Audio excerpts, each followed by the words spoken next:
Cognizant to the needs of our learners, parents, and teachers, the Department of Education provided us with powerful tools for productivity that will allow us to foster critical thinking skills, problem-solving skills, communication and collaboration skills to be compassionate, responsible global citizens. Join us and discover new ideas in our series of professional development training program with the ICTS Edtech Unit and Microsoft Education Philippines. Together, we will equip our learners and empower our fellow educators for a dynamic future.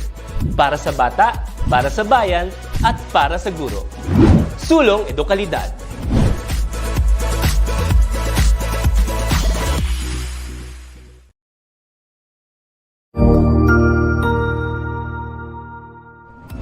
Magandang araw, Sir Wilbur po, at your service. Narito ang ETUlay upang gabayan ka sa inyong pag-aaral upang lubos na maunawaan ang iba't ibang paksa o subject. Ang ETUlay ay isang free online tutorial class na pinangungunahan ng ICTS Educational Technology Unit sa pamumuno ni Undersecretary Elaine Del B. Pascua. Ang programang ito ay hindi lamang para sa mga bata, kundi ito rin ay magsisilbing gabay sa mga magulang at mga guro kung paano nila ituturo o gagabayan sa bawat asignatura ang kanilang mga anak o mga estudyante. Sa kasalukuyan, ang self-learning module mula sa rehiyon ng Calabarzon at kilala sa tawag na pivot ang ginagamit sa ating ETUlay online class. Kaya ano pang hinihintay ninyo? Ihanda na ang inyong mga ballpen o lapis, papel o kwaderno at samahan kaming itulay ang pagkatuto para sa bawat batang Pilipino. Sama-sama tayong magtutulungan para malampasan ang mga hamon sa panahong ito. Halina't matuto kasama ang inyong online tutor sa oras na ito.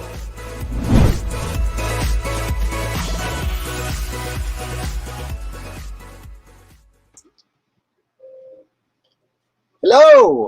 Magandang hapon po sa lahat ng ating mga masugid na taga-subaybay dito sa ating ETUlay sessions. Welcome to another ETUlay session. Tutor Lester po, at your service. Ngayon po, we are on the 5th week of the final quarter for this school year. So sa linggong ito, ating pag-uusapan ang paksang Special Theory of Relativity. So at the end of the session, you, the students, will be expected to first explain the conflict between the theory of electromagnetism and Newtonian mechanics and explain how special relativity resolved the conflict between Newtonian mechanics and Maxwell's electromagnetic theory.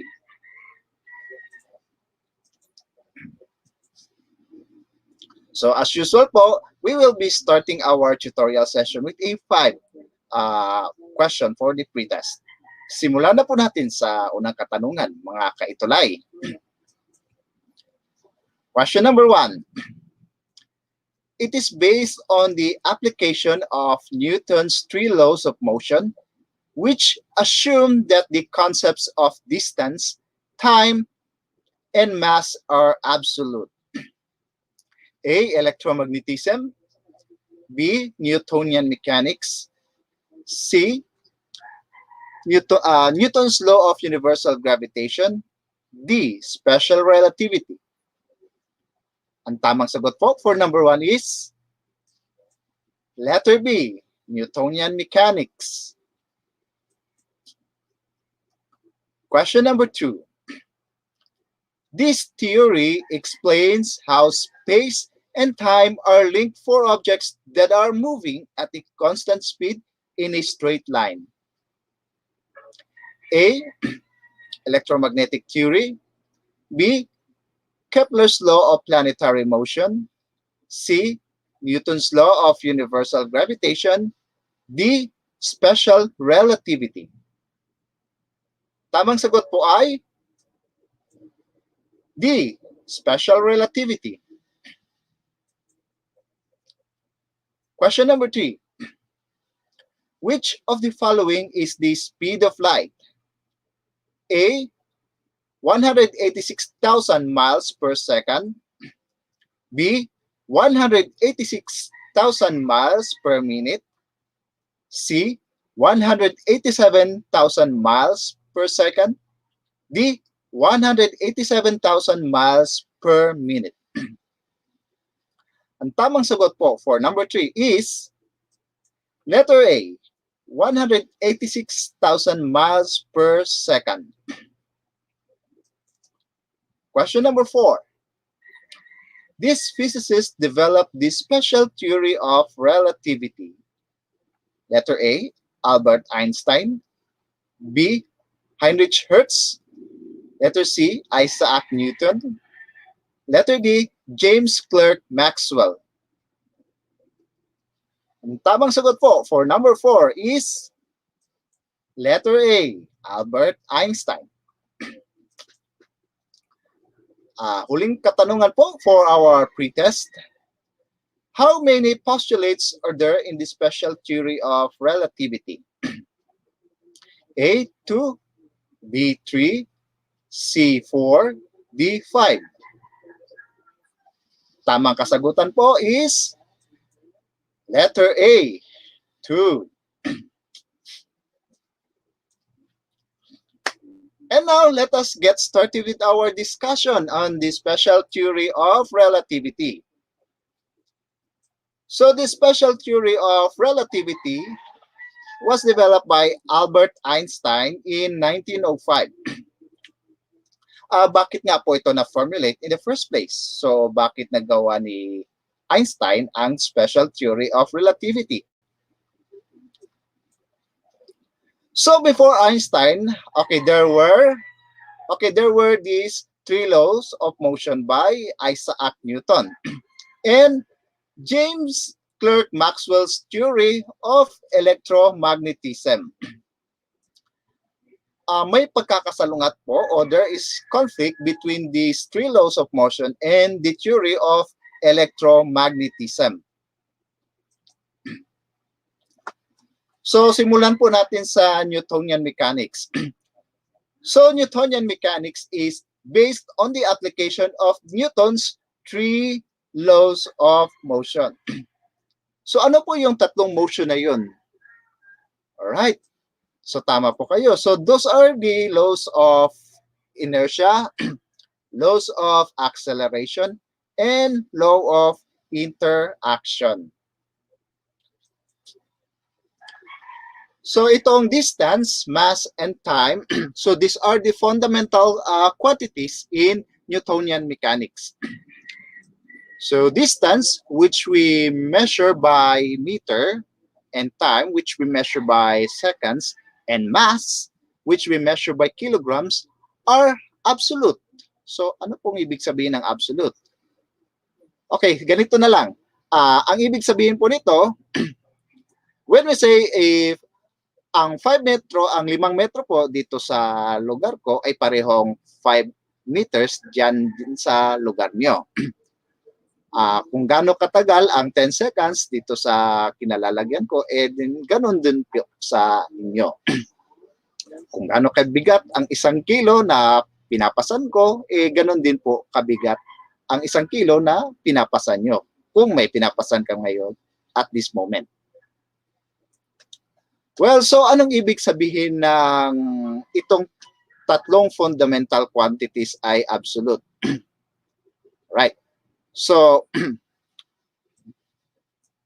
okay. So sa Newtonian mechanics, gumagalaw sa straight line ang lahat ng bagay. So halimbawa nito ay ang billiard balls na makikita nyo po sa next slide. Okay. So ano po ang direction ng billiard balls nang matamaan ito ng cue ball? So makikita nyo po, the balls are going in a straight line. So kapag bumangga naman po, ang bola sa gilid magbabago ng direction pero ganun pa rin ang direction ng bola. So it will always go in a straight line.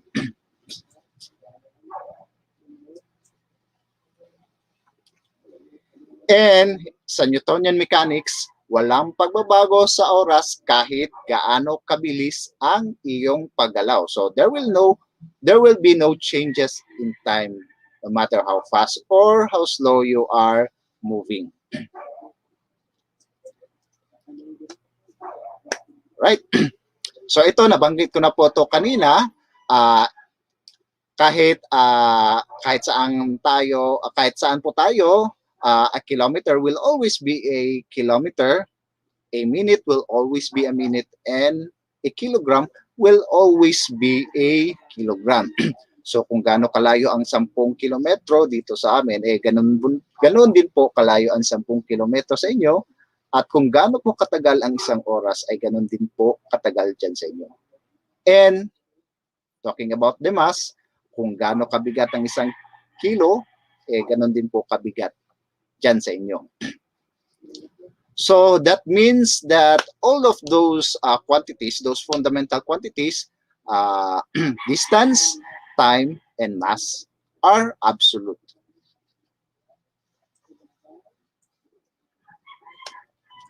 Right? So now, let us discuss the electromagnetic theory courtesy of James Clerk Maxwell. So, in electromagnetism theory of James Clerk Maxwell, it showed there that light is an electromagnetic radiation. So bago nakapag-formulate si Maxwell ng kanyang electromagnetic theory of light, he took inspiration from the following works. So first, the work of Hans Christian Ørsted on the connection between magnetism and electricity, and the work of Faraday in converting electric energy into magnetic energy.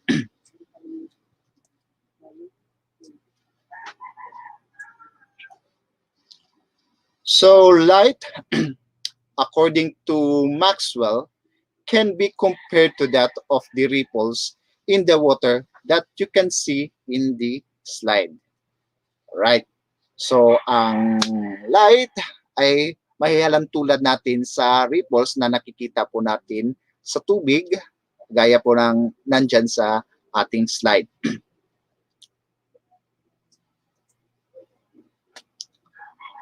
At dahil isang electromagnetic wave ang liwanag, mayroon itong electrical and magnetic components na makikita nyo po dito sa slide.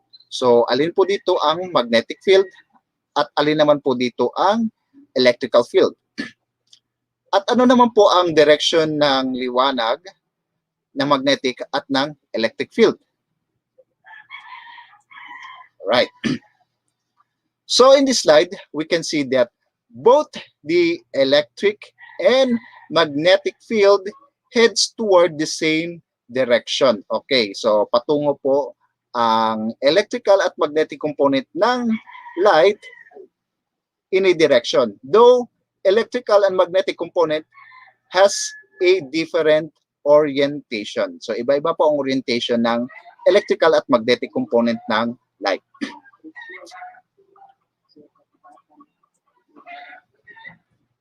So sa theory po ni James Clerk Maxwell, light travels at 186,000 miles per second. And that speed of light is the same for everything and for all observers. Okay, take note.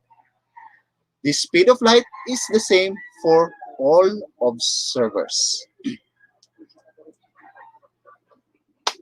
So now that we have discussed the Newtonian mechanics and the electromagnetic theory, okay, let us see how these two scientific concepts are in conflict with each other. Okay. So ayon sa Newtonian mechanics, ang speed o gaano kabilis ang galaw ng isang bagay ay nakasalalay sa mga sumusunod. Okay, observers, viewpoint, alright, okay. Okay, ulitin ko lang po. So the The speed of an object depends on these following factors. So we have the observers, the viewpoint, and the situation. So, anong sitwasyon ang pwede nating ibigay na halimbawa dito? Okay. Alright, so this is a short video clip. Okay, this is taken from the International Space Station.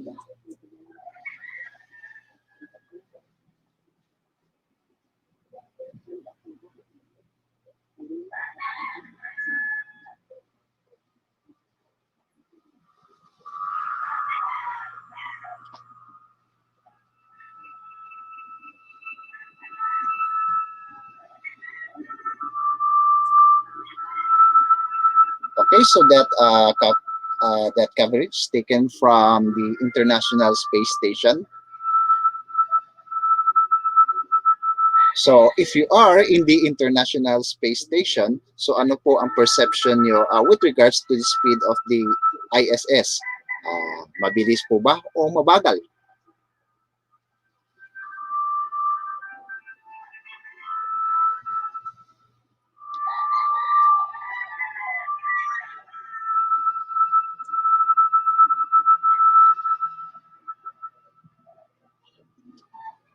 So, alright.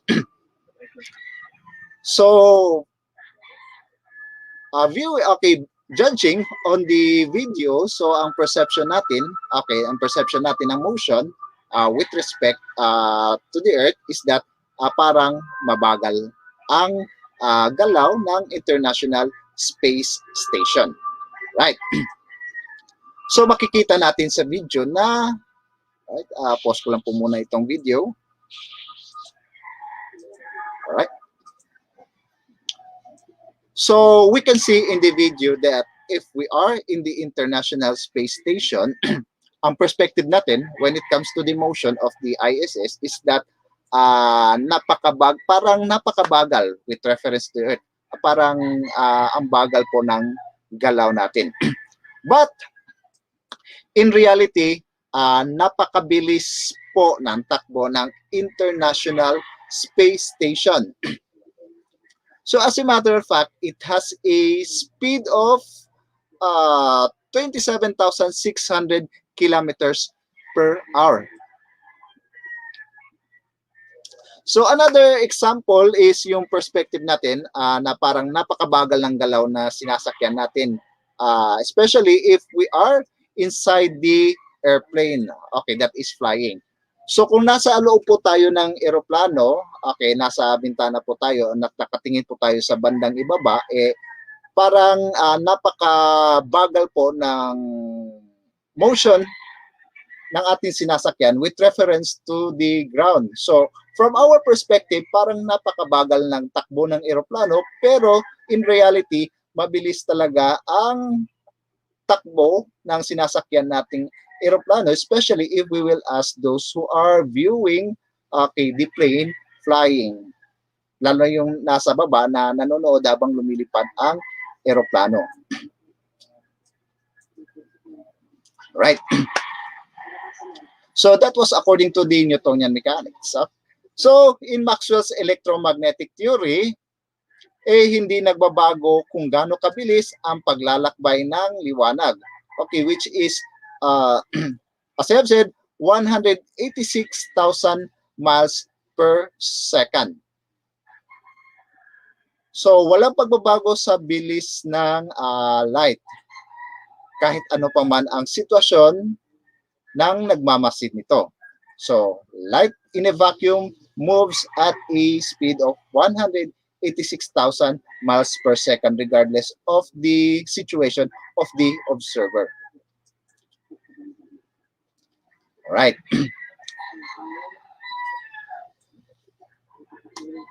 So apparently, there is a conflict between the Newtonian mechanics and the electromagnetic theory of light according to James Clerk Maxwell.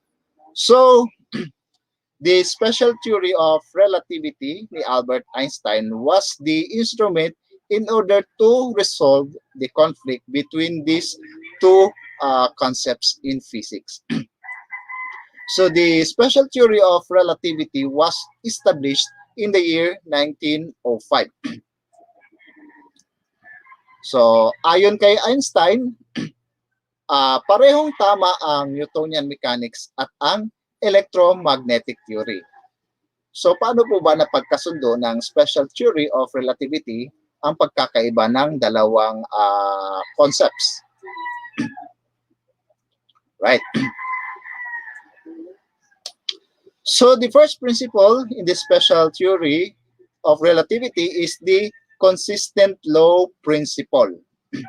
So according to this law, the law of physics are the same in all frames of reference that are moving at a constant velocity with respect to one another. Alright. So ano po ang sinasabi na frame of reference? Okay, let's go back to the slide. Okay. Alright. So ano po ang ibig sabihin ng frame of reference?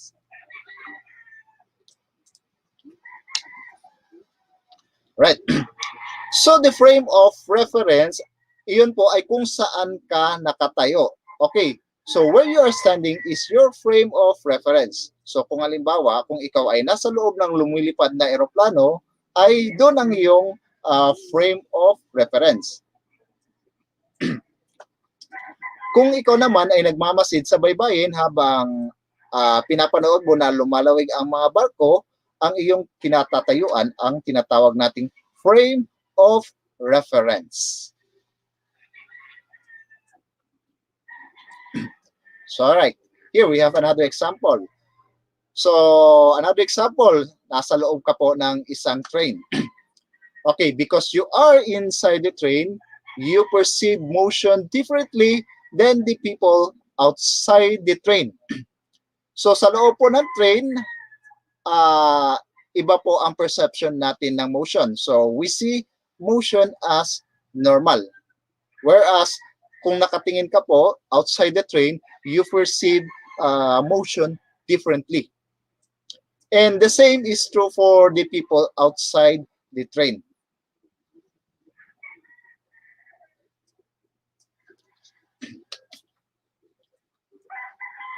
And the second principle in the special theory of relativity ni Albert Einstein ay ang constancy of speed. Right? So the constancy of speed states that the speed of light in an empty space has the same magnitude for all observers, regardless of their velocity. All right? So an example is that whether the astronaut is inside the International Space Station or riding a rocket back to Earth, the speed of light remains the same. Okay. So pareho pa ring 186,000 miles per second ang speed of light, and it does not change whether you are inside the spacecraft or outside the spacecraft.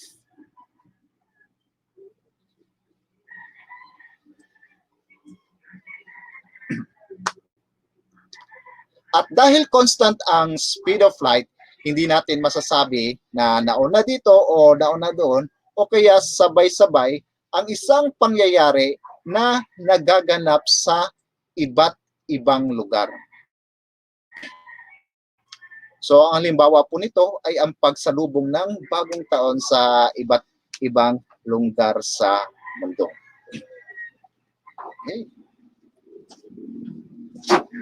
All right. So now, let me give to you the summary of the things that I have discussed here. Right. So first, the Newtonian mechanics and the electromagnetic theory of light could not reconcile on one matter. So it is on the speed of light in which these two concepts have conflict. Right? So all speed depends on the observer's viewpoints and situation. So that is according to the Newtonian mechanics. And according to the electromagnetic theory of light, light moves at 186,000 miles per second. And whatever the situation of the observer, the speed of light remains constant.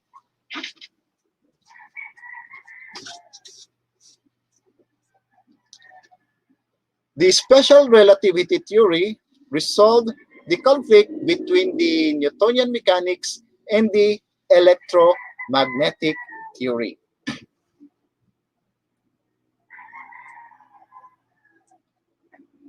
Right? So before I end this session, let me share this message of inspiration to our grade 12 students as we are nearing the completion of our challenging school year. So the message is hidden apparently. Patuloy lang po sa ating pangarap to those who are reading this special message.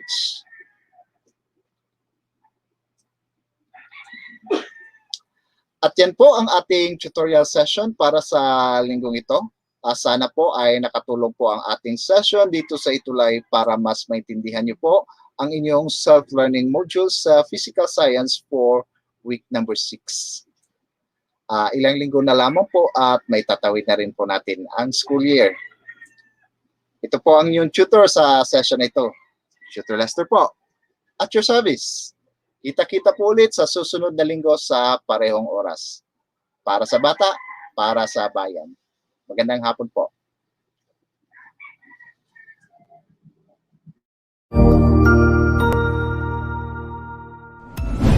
Sigurado ako na marami ka na namang natutuhan sa ating ETUlay tutorial session ngayong araw. Tandaan, ito ay hindi lamang para sa ating mga mag-aaral, kundi pati rin sa ating mga minamahal na guro at mga magulang na kaagapay natin para maituloy ang pagkatuto sa kabila ng nararanasang pandemya.